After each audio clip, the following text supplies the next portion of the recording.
Just a little disclaimer before this video starts. It was actually recorded before the Clippers and Blazers trade with Norman Powell and Robert Covington, not fleece. And it was recorded before the whole James Harden and Ben Simmons news came out. So enjoy.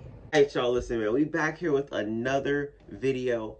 Listen, I am so bored right now. I don't know what to do. It's my third damn day off in a row. Bro, if y'all saw my last video and y'all caught the end, you already know that I said the Midwest is crazy right now. There's snow, sleet, freezing rain, hail, whatever the fuck you name it, it's there. And I cannot go to work, bro. I cannot go to work. And now all of a sudden, I'm sitting here bored out of my mind in my own damn apartment, bro. And now I got a new video idea for y'all. You know, why don't I just sit here, go through Twitter, and look at some of the news that's coming out right now? Because I'm not gonna lie, I've been getting a couple notifications on my phone about some news articles that's been going down, and I ain't gonna lie, low-key looks a little juicy, you feel me? So why don't we just dive into here? I don't know what's real and what's not, so I'm just gonna go through it regardless of, like, if it's credible or not. So bear with me here.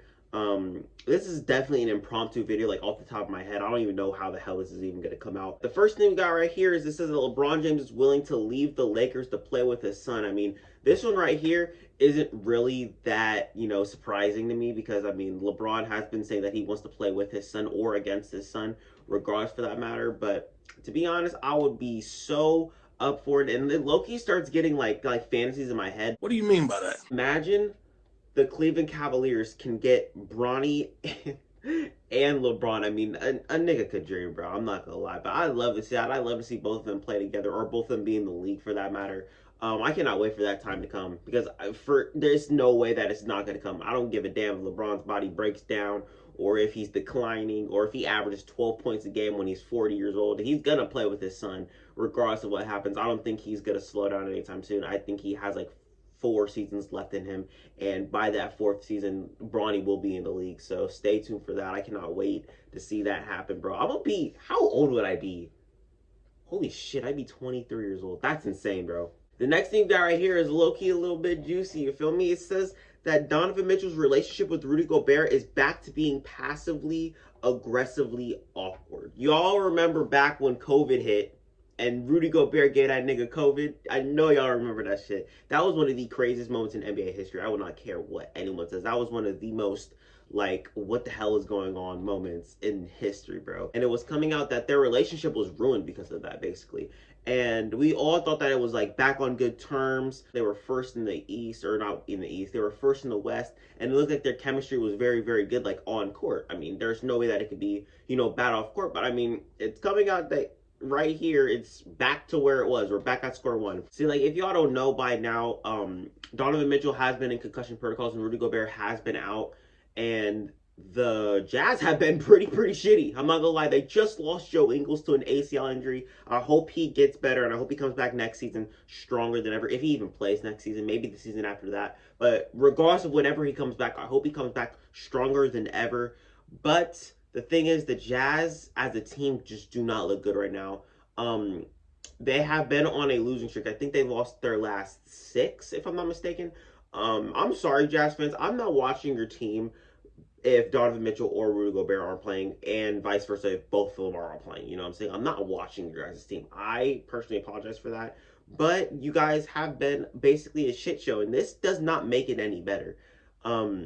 Their perimeter defense is just non-existent after the past 2 seasons of them being damn near the best defense in the league. It's looking pretty non-existent right now, so they need to get some defense in here ASAP, or your guys' team is going to crumble. When you guys have been at the top of the conference for the past 3 seasons, you guys need to change something, and change something quick, or you guys are going to start, you know, starting to hit the bottom, and then next thing you guys know, the next season you're in the play-in, or damn near a couple seasons after that, if you guys lose Donovan Mitchell, or if you guys lose Rudy Gobert or something, or if you lose either one of them, you guys are going to be at the bottom of the conference. So you guys are going to need to do something. You need to do something quick. If they don't do something this season, like if they can't make it to the Western Conference Finals, or they can't, you know, make it past the 2nd round, or damn, even past the 1st round, this might be the last season of Donovan Mitchell. I know it's kind of far-fetched to say, or like kind of like, whoa, pump the fucking brakes, you know what I'm saying? But this is not the first time that an article like this has come out with Donovan Mitchell and Rudy Gobert. Like I just said, this happened 2 years ago. So if it's not resolved 2 years ago, I don't think it would be able to be resolved now. I mean, at this point, it's like just give it up. You feel me? And Dwayne Wade out there, Dwayne Wade, he working with the Jazz, man. He trying to get Donovan Mitchell in Miami. That's what's about to happen, bro. He trying to get Donovan Mitchell in Miami. He trying to do some dirty work. So it says right here that it says they are not at a level that they were the year ago, Donovan and Gobert, even though they're both under long-term contracts, they're both under each other's skin. And then it says right here that there's all kinds of subtweeting and passive-aggressive stuff going on. I don't know what subtweeting they're talking about. I don't follow neither Rudy Gobert or Donovan Mitchell on Twitter. If you guys want to follow me on Twitter, though, I'm going to plug it. I don't care. If y'all want to follow me on Twitter, though, it's right here. Just follow that. Just real quick. It only takes one damn second and one click. Please. Enough of Donovan Mitchell and enough of Rudy Gobert and all the nonsense they got going on in Utah. Let's shift to, New York, because it's saying that the New York Knicks have shown some interest in De'Aaron Fox, and they're thinking about doing a De'Aaron Fox and Julius Randle trade. You know who says no? The Kings. The Kings do not want Julius Randle. I don't see in a world where they would want Julius Randle on their team, because, I mean, if he can't lead his team in New York, why the fuck would he want to be, a piece in Sacramento? I don't think that's what the Sacramento front office is going to want. To be honest, I don't really understand how the hell this would even help the Kings in any shape, way, or form if you're going to trade, your star player basically for Julius Randle, who hasn't shown any glimpses of, getting better from his last season, his breakout season. He has regressed. I mean, he has regressed, and he has not been good for the Knicks. So why the hell would he just go to Sacramento and just ball the fuck out? I don't see that happening. I don't see this trade happening, and I don't see De'Aaron Fox going to the Knicks. I never really got to talk about like the All-Star snubs and the All-Star reserves, because the All-Star reserves, if you guys don't know, the All-Star reserves got announced yesterday for East and West, and Tyler Herro wasn't on there. And Jimmy Butler has something to say about it. He said, I think he's playing at an all-star level. He deserves it, but he has a long career, and he'll be a multiple all-star, and I definitely do agree with that. This year, Tyler Herro's averaging, 31 minutes, 20 points a game. He is playing at an all-star level. I do agree with that. But the thing is that there were so many other better players than he was this season that he just didn't get the nod. He's only 21 years old. He has a long career ahead of him, and I think that he's going to be a multiple-time All-Star. This is just we're just getting a taste of what Tyler Herro's about to do. If this man can, put up better numbers off the bench, I don't see why he couldn't be an All-Star next year. I don't see why he couldn't be an All-Star in years to come. You know what I'm saying? He can be a multiple all-star all he wants, because he has that mentality, he has the confidence, and he has the stroke. Pause. And the last one I'm going to be talking about is the Wizards. I know I've been talking about the Wizards a lot on this channel lately, because the Wizards are probably my favorite topic in the league right now, because there's so much going on in Washington that you can't even really wrap your head around it, because it says right here that executives around the league believe that two players that the Wizards will most likely trade is Davis Bertans and Montrezl Harrell, when they should be trying to trade Bradley Beal. I think at this point, Bradley Beal has served his time in Washington. And I think it's kind of like a weird situation, because we're not talking about Bradley Beal and him wanting out as trade options. We're talking about Bradley Beal not playing at a super max level, not playing at a highest contract in the league level right now.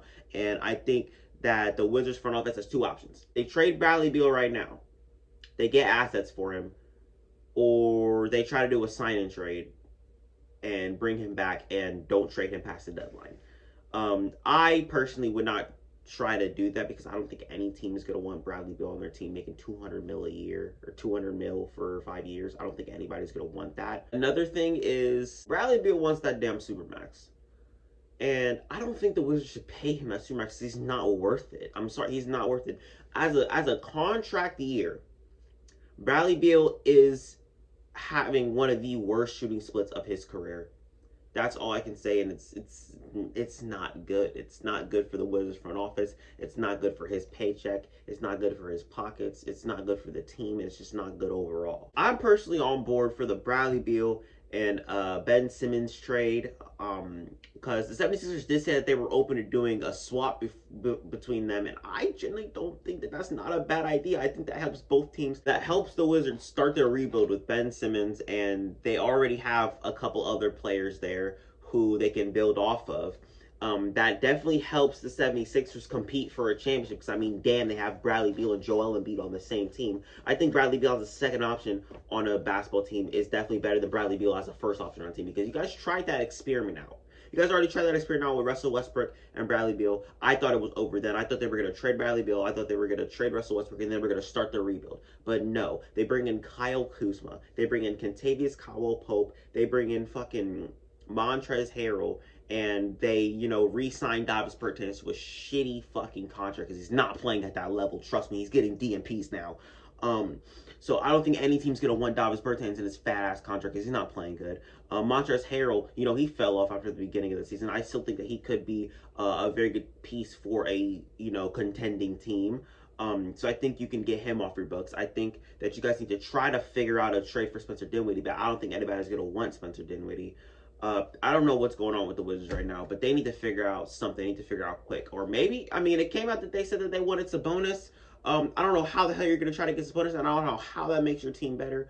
But I don't even know, bro. I don't know what's going on, but I'm about to get out of here. I'm just rambling on at this point.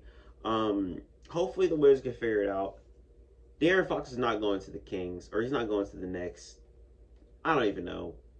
Cavs about to get Bronny and LeBron, about to have Darius Garland, Jared Allen, Evan Mobley. They're about to have the whole damn squad because they're about to win 7 championships in 2027. I need to stop. I need to get out of here. I'm fucking out.